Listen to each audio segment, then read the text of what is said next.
Hear me now, and believe me later, Spurs fans. We are contenders now. Go, Spurs, go, 'cause the Giants stay.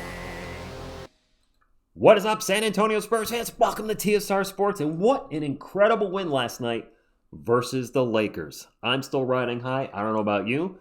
And at the start of the season, I had said our Spurs would probably get about 50 wins and make the playoffs. Some of you said, TSR, you're crazy. And you know what?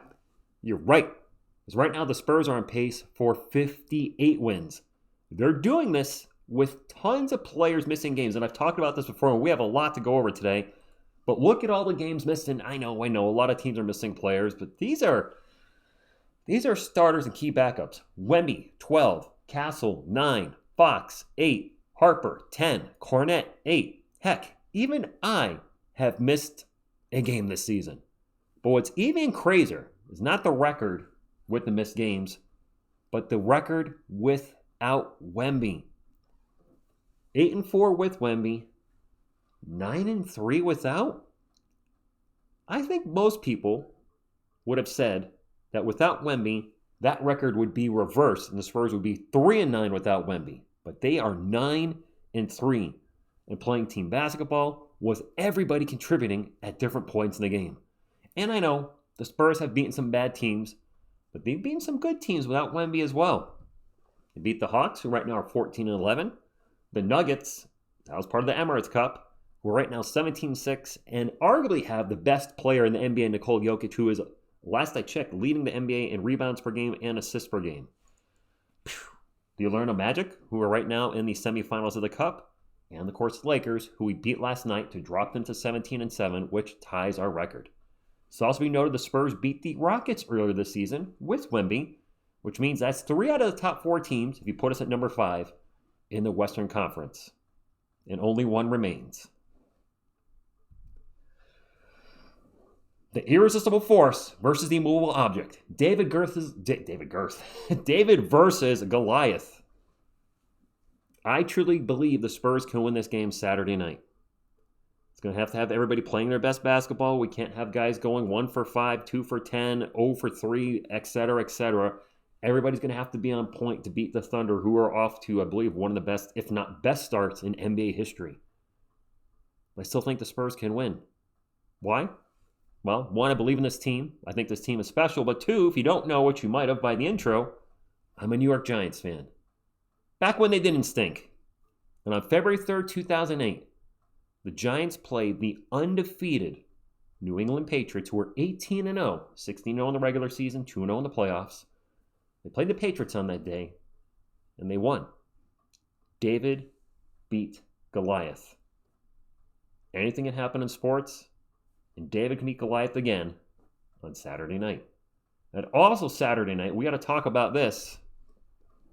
Will Victor Wembanyama make his return to the San Antonio Spurs? Mitch alluded to it in his post-game press conference. He may be back. He's got rest today. He's got rest tomorrow. Could we see Wemby versus Chet Saturday night? I hope so. Obviously don't want to rush him back, but he literally has been out for a month, I believe. Tomorrow? Or it's been a month, right? It's been about a month. Can you imagine him coming back against the Thunder and leading the Spurs to victory? Cheap plug. I will be live Saturday night. We're going to go live 15 minutes early, 8:45 p.m. Eastern for the game. Miss TSR will be here. That game is on Amazon Prime again for Prime owners. And I can't wait to do the game with you guys. Last night was popping. That was actually, just let you guys know, since some of you mentioned it, that was actually our second best Spurs live stream ever. So I thank you very, very much for that. It is just really awesome to see the excitement for the team. And yeah, I know there's things that need to be worked on, but come on. This is the best place that the team has ever been on in the lifetime of this channel. I do have some quick post-game thoughts I want to talk about. First up, let's talk about this guy. There's a reason I have him in his Kings uniform. I've seen some folks on this channel and people outside this channel, the Facebook Spurs groups, etc., in the internets, say De'Aaron Fox is not a winner.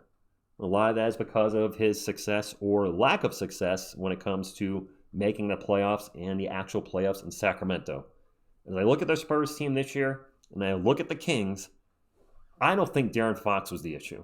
The issue is the Sacramento Kings.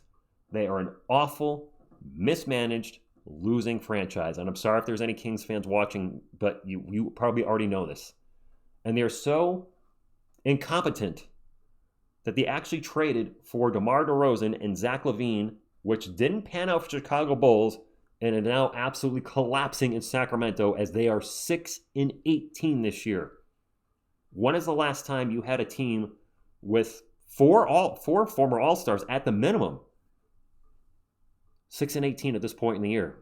DeMar DeRozan, Zach LaVine, Domantas Sabonis, who I believe he's been injured, and also Russell Westbrook.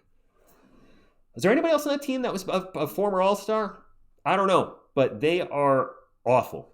Quick note, by the way, I was looking up the Kings this morning when I saw they were 6-18, and I saw Doug McDermott played one game, and I think he went off for 27 points. So to the Dougie fans, who knew? Not me, but now you do. All right, let's also talk about this. Our three playmakers. We've now finally seen them in 2 games. Hey, the Spurs are undefeated when these three play together. But you know what? Watching these 2 games, I like having 2 playmakers, 2 ball handlers, 2 point guards, whatever you want to call it, on the court. It looks legit to me. 2 guys that can keep getting good penetration, that can get into the paint and break down a defense. Any one of these guys. Fox, we know with his speed, can get into the paint. Castle, with his size, can get into the paint. Harper, with his craftiness and ability, he can get in the paint, and that's going to open the floor for other guys. I like what I'm seeing out of this. I actually love what I'm seeing out of this. We wondered if it would work. We said, maybe all 3 guys will be on the court at the same time. Maybe they don't need to be. We just always have 2. And I like what I'm seeing. And kudos, by the way, to De'Aaron Fox, who right now is shooting 39% from 3 for the season, which I believe is a career high. If he can maintain that, the Spurs is a deadly team. And you know what makes them even deadlier, Spurs fans?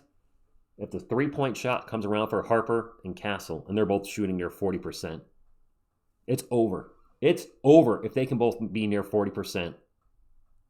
Up next, you guys are asking about it. I don't know. I have no idea what's going on. I watched Mitch's post-game press conference. Nobody asked about Jeremy not playing last night. If you didn't know, Jeremy Sochan played 0 minutes last night. He only played 4 minutes against the Pelicans a few nights ago. I don't know what's going on with him. I don't know if he's injured. I don't see anything about an injury being out there. One of you said in the live stream maybe you thought you saw him limping. Otherwise, I don't know. It's not good. 4 minutes total in the last 2 games. And when consider he's one of the better defenders on the team, I thought for sure they would put him on Luka or LeBron at some points last night, and he did not sniff the court. Kelly Olynyk appears to have taken his minutes. Olynyk can stretch the floor. He can shoot threes, which this team needs shooting. Is that why Jeremy's not playing anymore? And then when Wemby's back, which is right around the corner, does that mean Jeremy's minutes moving forward are garbage time only? And if that's the case, then unfortunately, that means his days are numbered here in San Antonio. And I really hope they're not. I like Jeremy. I'd like to see him succeed. But you can't force something to fit when it doesn't. So, Jeremy, best of luck to you this season with the Spurs, and I hope to see you on the court. If not, best of luck to you wherever you may go, because if he's not playing, he's going to get traded at the All-Star break, if possible, or the Spurs move on from him after the season as a free agent. Let's end on some positive news, though. So I'm seeing reports, and you may have seen this too, that with this extra cash from the NBA Cup, Keldon Johnson is going to use that money to buy a llama. Okay. I don't even know what to say to that. Keldon, sure, you do your thing. Keldon, I believe, owns I've seen a ton of animals. He is full on San Antonio with the farm and animals, the cowboy hat, etc. So Keldon Johnson's getting a llama. And last but not least, I'm seeing reports that either he's getting one or he's using the money to pay off one he just got. But David Jones Garcia is getting a car. Or paying off a car they already has. I don't know the whole full report. I did see that he was Ubering to the Spurs arena. So, congratulations to him, DJG. All right, guys. Went over a lot there. A couple questions for you. Do you agree the Spurs are contenders now? What's it going to take for you to believe that if they beat the Thunder, then we can say they're absolutely contenders? It's going to be a tall task Saturday night. I'm very aware of that. But if they beat the Thunder Saturday night, can we finally say this team is a legit contender? I think they're there now. I do think we're one piece away from being the best team in the NBA, and that would be a legit power forward, a 4. But otherwise, I think this team's going to do some damage in the playoffs, especially when they're all healthy. We haven't even seen a healthy Spurs yet. Wemby, Fox, Harper, and Castle. We haven't seen our Fantastic Four on the court at any point in this season. When everybody's good to go, how good is this team? I know you could say it about the Thunder. They hadn't had J-Dubs for, he's missed some time. Has he missed the whole season so far? And the Thunder are, 24-1 or something crazy? Yes, I know that they're extremely good. I'm not naive to that. But how good can we be as well? I think really darn good. Your thoughts on Sochan? The 0 minutes? Is he injured? Or is he on his way out?